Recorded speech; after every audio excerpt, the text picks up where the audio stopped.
Hi friends, అందరికీ నమస్తే. ఈరోజు వీడియోలో మష్రూమ్ గ్రేవీని మసాలాలు లేకుండా సింపుల్గా ఎలా ప్రిపేర్ చేసుకోవాలో ఈ వీడియోలో చూపించబోతున్నానండి.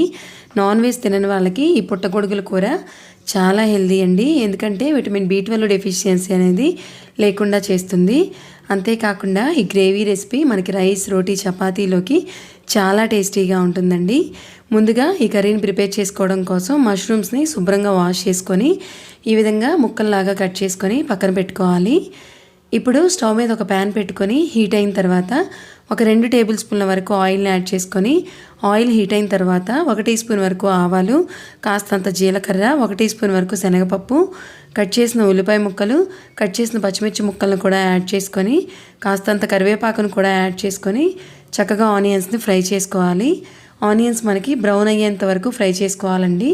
ఇలా ఆనియన్స్ కొద్దిగా ఫ్రై అయిన తర్వాత కాస్తంత అల్లం వెల్లుల్లి పేస్ట్ని కూడా యాడ్ చేసుకొని ఒక చిటికెడు పసుపుని కూడా యాడ్ చేసుకొని పచ్చివాసన పోయేంత వరకు వేయించుకోవాలి. మనకి ఈ విధంగా ఆనియన్స్ బాగా ఫ్రై అయిన తర్వాత ఒక 2 టమాటాలను ముక్కలుగా కట్ చేసుకొని యాడ్ చేసుకోవాలి.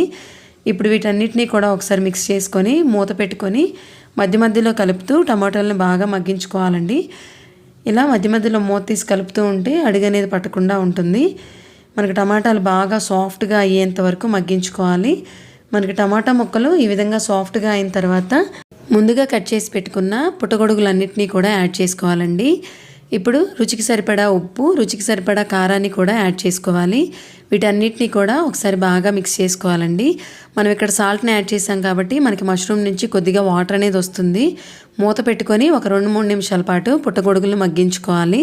ఇలా మగ్గించుకుంటే మనకు వాటర్ అనేది వస్తుందండి. ఇప్పుడు ఈ వాటర్లోనే ఒక 5-6 నిమిషాల పాటు మూత తీసి పుట్టగొడుగుల్ని బాగా ఉడికించుకోవాలి సాఫ్ట్గా అయ్యేంత వరకు.